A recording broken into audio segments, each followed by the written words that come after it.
안녕하세요. 이단 사역자입니다. 오늘은 세대주의자들이 주장하는 666 짐승의표에 대해 다뤄보겠습니다.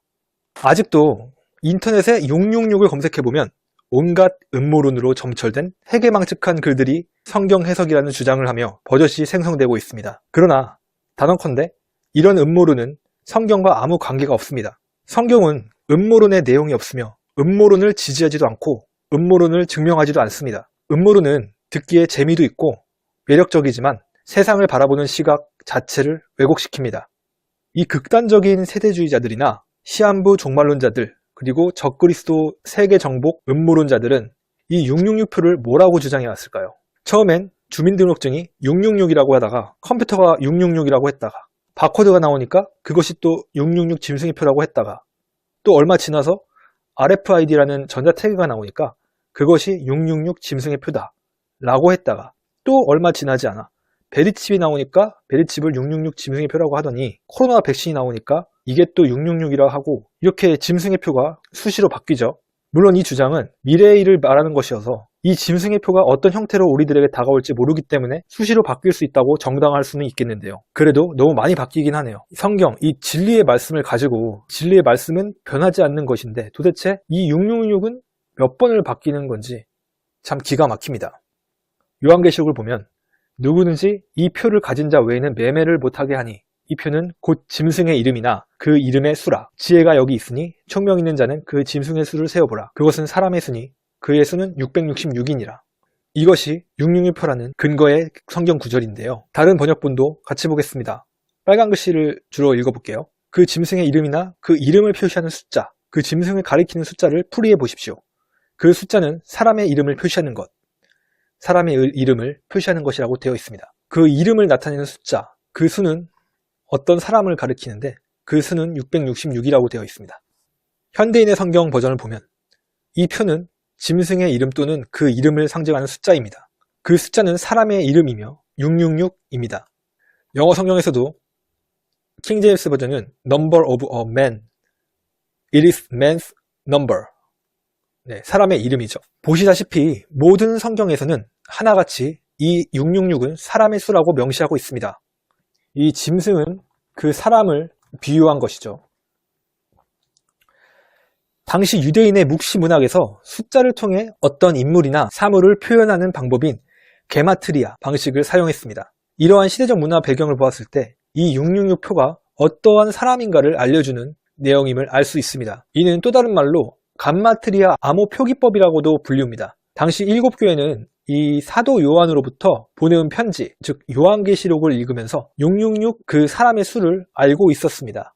네, 본격적으로 666에 대해서 말하기에 앞서서 사람의 수를 암호 표기법으로 사용했었던 사례를 한 가지 들고 왔습니다. 실제 사례로 폼페이 유적의 한 벽에서는 나는 그 수가 545인 여자를 좋아한다 라는 낙서가 발견된 바 있습니다. 이렇듯 I love her whose number is 545. 이렇듯 요한계시록에 나오는 666은 바로 사람의 수를 가리킵니다. 그렇다면 성경에서 말하는 666은 어떤 인물을 상징하는 것일까요?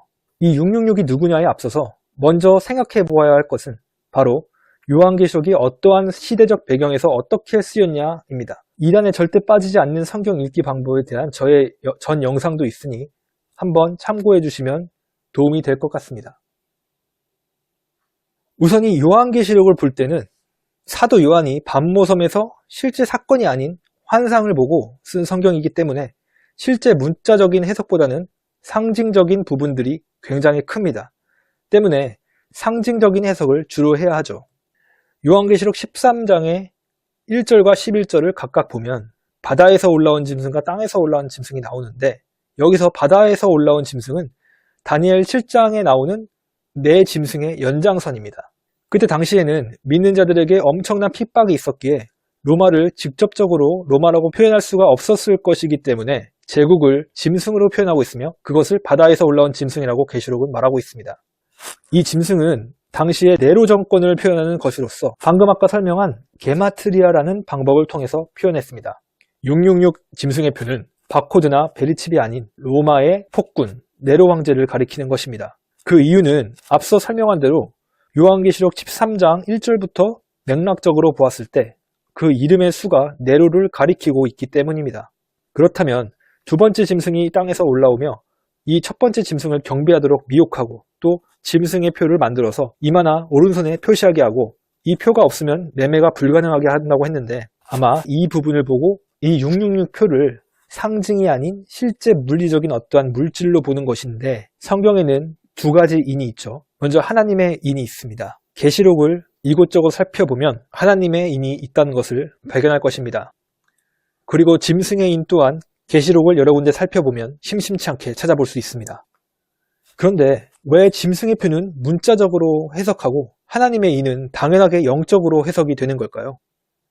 다시 한번 말씀드립니다만 이런 인 맞는 것에 대해서는 이것이 실제적인 사건이 아니라 환상 중에 사도 요한에게 보여진 내용으로서 어떠한 상징적인 의미를 전달하고 있음을 알 수 있습니다. 당시 유목민이었던 유대인들이 기르는 가축이나 노예를 구별하기 위해 그 가축이나 노예의 소유자의 이름을 낙인 찍었습니다. 즉 인침이라는 것은 이마에 하나님의 인을 받은 사람은 하나님의 소유, 짐승의 인을 받은 사람은 짐승의 소유를 의미하는 상징적인 표현임을 알 수 있습니다. 그럼에도 불구하고 왜 베리칩이나 바코드 같은 이런 물질적인 것으로 해석하게 되는가 보면 바로 이 성경 구절 때문인데요. 요한계시록 13장 17절입니다. 누구든지 이 표를 가진 자 외에는 매매를 못하게 하니 이것을 현재 시점에서 바코드로 해석을 하고 있습니다. 편의점이나 마트에서 물건에는 고유의 바코드가 항상 붙어 있습니다. 그래서 계산할 때는 이 바코드를 사람의 이마나 오른손에 이식을 하여 미래에는 이런 식으로 매매를 할 것이라고 세대주의자들은 추측하고 있습니다. 이게 사실일까요? 매매를 못하게 한다는 것의 상징적인 의미가 무엇일까요? 짐승의 표를 받지 않으면 경제적 제재가 가해질 것이라는 그런 상징적인 의미입니다. 다시 말해 우상 숭배를 거부하면 재산 몰수, 기업과 산업을 압수하겠다라는 것입니다. 히브리서를 참고하면 너희가 갇힌 자를 동정하고 너희 소유를 빼앗기는 것도 기쁘게 당한 것은 더 낫고 영구한 산업이 있는 줄 알미라. 영구한 산업은 이 땅의 것이 아닌 하늘에서의 누리는 그 산업이겠죠. 그것을 소망하며 참고 견디고 인내하며 살았다고 합니다. 그때 당시에 기독교인들은요. 그게 실제로 초대교회 때 있었던 일입니다. 기독교인들은 모두 범죄인으로 간주해서 물건을 팔 수도 없고 또 살 수도 없었던 일이 실제로 있었습니다. 로마 정부로부터의 그런 탄압이 있었죠. 그렇지만 기독교인들은 영구한 산업이 하늘에 있게 이러한 일들을 참았다라고 볼 수 있습니다. 또한 칼에 상하였다가 살아난 짐승을 위하여 우상을 만들라.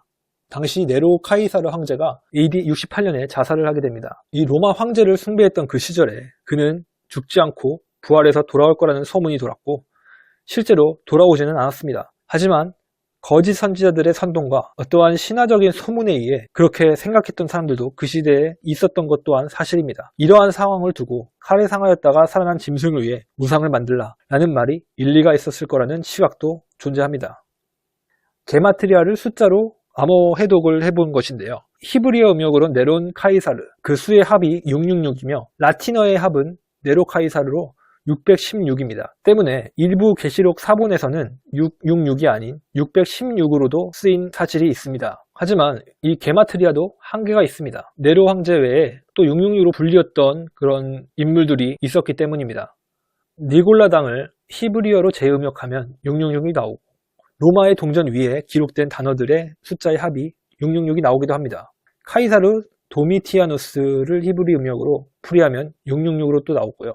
또 20세기의 게르만 카이사르와 심지어는 히틀러도 666으로도 불릴 수 있었습니다. 때문에 100% 옳은 것은 없습니다. 다만 베리칩과 바코드는 매우 비성경적이라고 할 수 있습니다. 네로 황제로 풀이하는 것은 적어도 사도 요한 그때 당시의 시대를 반영하고 있는 내용이기 때문이죠. 이 세대주의자들도 게마트리아 방식으로 해석을 한 것이 있는데요. 바로 컴퓨터를 게마트리아로 해석하는 것입니다. 각각의 알파벳의 6의 제곱을 쓰는 거예요. 그래서 이제 COMPUTER를 이렇게 합하면 666이 됩니다. 신기하죠? 이때 6의 제곱을 쓰는 이유는 성경에서는 이 사람의 수라고 했기 때문이죠. 사람은 6째 날 창조되었으니 6을 넣은 것으로 추측됩니다. 이 풀이법을 보면 컴퓨터가 666일 수도 있겠다라는 생각을 가질 수 있습니다. 근데 이게 컴퓨터뿐만이 아닙니다. 기술자, 신자들, 의로운 언약 이런 단어들도 똑같이 대입해보면 666으로 풀이가 됩니다. 심지어는 구원자, 구원도 666이 돼버립니다.